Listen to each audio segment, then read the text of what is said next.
So guys new year செலிப்ரேஷனே முடிஞ்சு போச்சு அப்படின்னு தான் சொல்லணும். ஆனால் தளபதி 69 படத்துலேருந்து எந்த ஒரு அப்டேட்டும் வரல. சரி ஓகே, இப்போ நம்ம இந்த வீடியோவில் பார்க்க போகிறது அதே ப்ரொடக்ஷன் ஹவுஸ் பார்த்தோன்னா இன்னொரு அப்டேட் கொடுத்துருக்காங்க. ஸோ இன்றைக்கி நியூ இயர் ஸ்பெஷலாக அவங்க விஷ் பண்ணிவிட்டு ஸோ நாளைக்கு ஒரு அப்டேட் வரப்போகுது, அதுவும் பிக் அப்டேட் அப்படின்ற மாதிரி சொல்லியிருக்காங்க. ஒரு ஹிண்ட் கொடுத்துருக்காங்க. Jan 2 வந்து ஒரு அப்டேட் வரப்போகுது, அதுவும் மிகப்பெரிய அப்டேட் அப்படின்ற மாதிரி சொல்லியிருக்காங்க. ஸோ அதுதான் பார்த்தோம்னா இப்போ சோஷியல் மீடியாஸில் வைரல் ஆகிட்டு இருக்கு. ஸோ KVN ப்ரொடக்ஷன் ஹவுஸ் பார்த்தோம்னா Jan 2 வந்து ஒரு மிகப்பெரிய அப்டேட் கொடுக்க போகிறதா சொல்லியிருக்காங்க. அது வந்து நம்ம தளபதி 69 பற்றின அனௌன்ஸ்மெண்ட், அதாவது அப்டேட் ஃபர்ஸ்ட் லுக் பற்றின அப்டேட் அப்படின்ற மாதிரி தான் எதிர்பார்க்கப்பட்டு வருது. சோஷியல் மீடியாஸில் ஃபேன்ஸ் வந்து இதை வைரல் ஆகிட்டு வந்துருக்காங்க.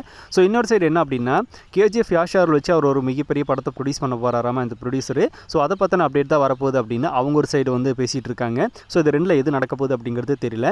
தளபதி 69 அவங்களுக்கு மிகப்பெரிய பட்ஜெட் உள்ள ஒரு பெரிய படம் தான். அதே மாதிரி யாஷோட படமும் பார்த்தோம்னா மிகப்பெரிய படம் தான். ஸோ ரெண்டு படங்களும் பெரிய படம் அப்படிங்கிறதுனால யாருக்கு அப்டேட் வரப்போகுது அப்படிங்கிற ஒரு மிகப்பெரிய கேள்விக்குறி இருக்குது. நம்ம ஃபேன்ஸ் வந்து இந்த படத்தோட அப்டேட் தான் வரப்போகுது 69 அப்படின்னு எதிர்பார்க்குறாங்க.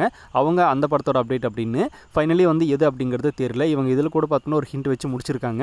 எனக்கு தெரிஞ்சும் 69 பற்றின அப்டேட் வரக்கு வாய்ப்பு இல்லைன்னு தான் தோணுது. மேபி யாஷோட படத்தை பற்றின அப்டேட் வரக்கு தான் வாய்ப்புகள் இருக்குது அப்படின்னு மாதிரி நினைக்கிறேன். மேபி தளபதி 69 இருந்துச்சு அப்படின்னா இன்னும் பயங்கரமான ஹாப்பி தான். பட் இன்றைக்கி கொடுத்துருந்தாங்க அப்படின்னா செம்ம செலிப்ரேஷனாக இருந்திருக்கும். பட் எதுக்கு வந்து நாளைக்கு செலக்ட் பண்ணியிருக்காங்க அப்படிங்கிறது தெரியல. January 2 அப்படின்னா என்ன ஸ்பெஷலாக ஒன்றும் கிடையாது. அவங்க பார்த்தோம்னா சோஷியல் மீடியாஸில் வந்து சரி ஓகே நம்ம கொஞ்சம் டிஃப்ரெண்ட்டாக பண்ணலாம் அப்படின்ற மாதிரி முயற்சி பண்ணியிருப்பாங்க போல். ஸோ என்ன அப்டேட் அப்படிங்கிறத பொறுத்து வந்து பார்க்கலாம். ஸோ நீங்கள் என்ன நினைக்கிறீங்க, தளபதி 69 இருக்குமா, இல்லை வந்து யாஷோட படத்தை அனௌன்ஸ்மெண்ட் கொடுப்பாங்களா, இல்லை வேறு ஏதாவது படத்தை அனௌன்ஸ்மெண்ட் கொடுக்க போகிறாங்களா அப்படிங்கிறத பற்றி உங்களோட ஒப்பீனியனை கமெண்ட்டில் ஷேர் பண்ணுங்கள். இன்னும் புதுசாக தளபதி ஃபேன்ஸ் யாராவது நம்ம சேனலில் பார்த்துட்டு இருந்தால் மறக்காம சேனலை சப்ஸ்கிரைப் பண்ணி வச்சுக்கோங்க. எனி டைம் நம்ம தளபதி பற்றின அப்டேட்ஸ் அண்ட் பாலிட்டிக்ஸ் நியூஸ் நம்ம சேனலில் திறந்து வரும்.